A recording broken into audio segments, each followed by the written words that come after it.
And now, it's time for another Dice Tower review with Tom Vasel.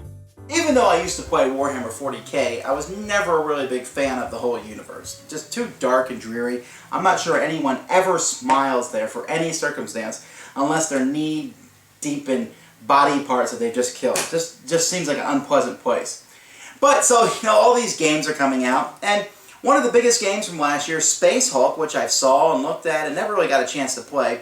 Well, now they've come out with a card game for it, Death Angel. And see the box, Death Angel, and we see that $100 game with a big box and the beautiful pieces and beautiful components. And here's Death Angel, the card game, which is basically a cooperative game for one or more players. And you are running Space Marines through hordes and hordes of Gene Stealers. And so I got it out, we went through it, and I wasn't expecting much. The rules were not written too well. They often reference things that you didn't know what they were until later on in the rules. Bad writing. But once we got through it, I was really surprised. This is a really fun game. It's really tense. It's the kind of cooperative game where you go in thinking, well, we're not going to win today, but you might. But you might, and there's that hope. And if you play strategically, and there's a lot of strategy, there's a lot of different things you can do. Sometimes, doesn't matter what you do, you roll the die wrong. But for the most part, it's pretty neat. I'm going to show you some aspects of the game now.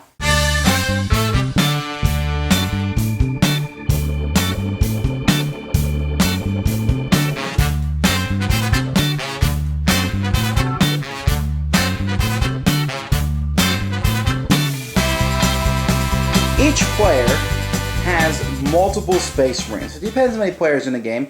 You may only have two. There's two of each color.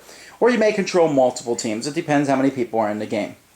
Each of these Space Marines really doesn't have that much distinguishing themselves other than there's the stats in the cards, and you can see the only stat basically is the range. There's a range 2 attack here. This guy's a range 0 attack. And you're going to be placing these cards in a column like this at the beginning of the game. And they're facing it ways, depending, I'm not showing you the beginning setup, but there's an arrow showing which way they're facing. They're attacking a specific direction. And as the game progresses, players will be drawing cards like this that show how these Gene Stealers are moved. There's different levels, and each time you go to a level, you'll set different rooms up. Some rooms are pretty boring like this one, although that's a place where they may spawn. Others have a control panel like this one, where you can use an ability at that panel. They'll be set somewhere in this column. And then Gene Stealers are going to show up out of nowhere attacking. Now, Gene Stealers are all pretty much the same. I mean, they have different pictures. They have different icons on them. As cards are drawn, different icons will move.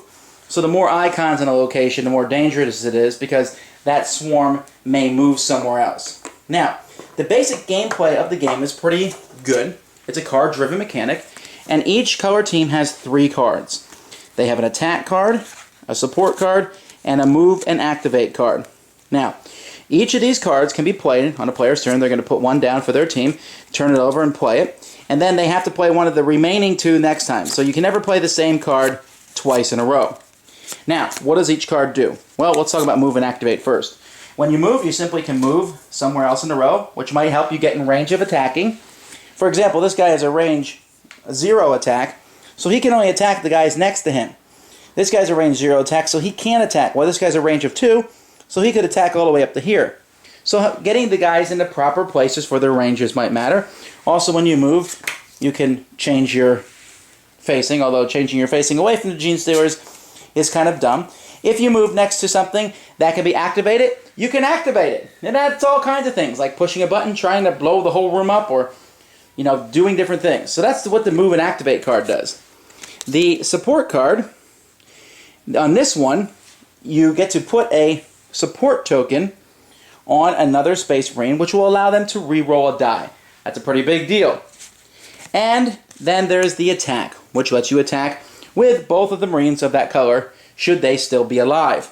Now, most of the time, when you attack, you're going to be rolling a special die that came with the game. This die has numbers on it and skulls on it. When you're attacking, you're trying to roll a skull. Kill one of the Gene Stealers. When the Gene Stealers attack you, they're trying to roll, well, less than the number that are there. So if you have 6 or more, you are in some severe trouble. You take one hit, you're dead. They take a hit, you've killed one Gene Stealer. Now, all that is good, but there's some other things about these cards. Each card has a number in the corner when you play it, and you play those numbers in order. That might matter. But there's also special abilities. For example, instead of attacking with Brother Claudio here, you may slay up to 3 Gene Stealers within 1 range of him, ignoring facing. Then roll a die. If you roll a 0, he's slain. So this guy who has a range 0 attack does have one special ability. He's within range 1. He rolls. All right. He doesn't do anything, and he kills 3 of them, ignoring facing. Now, that's pretty awesome, and you're going to love Brother Claudio until he's killed by accident from the Gene Stealers who get him later on. And so these cards will have special abilities for each of these guys.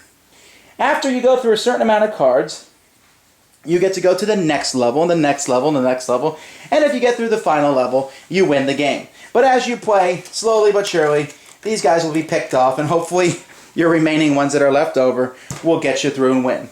There's a lot of different cards for a lot of different setups included with the game, so each time you play, you're never really sure what levels you're going to be playing on.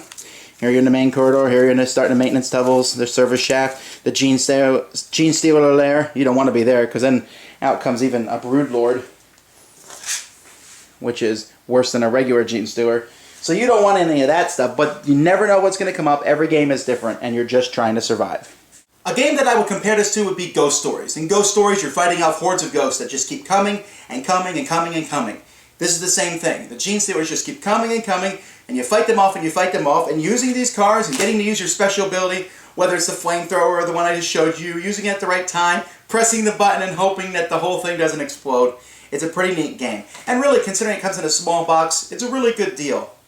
I can't compare it to you to the big board game because I haven't played it, but I'm sure there's a lot of differences, and I'm sure some people say, oh, they took the miniatures out and everything. But this is a purely cooperative game.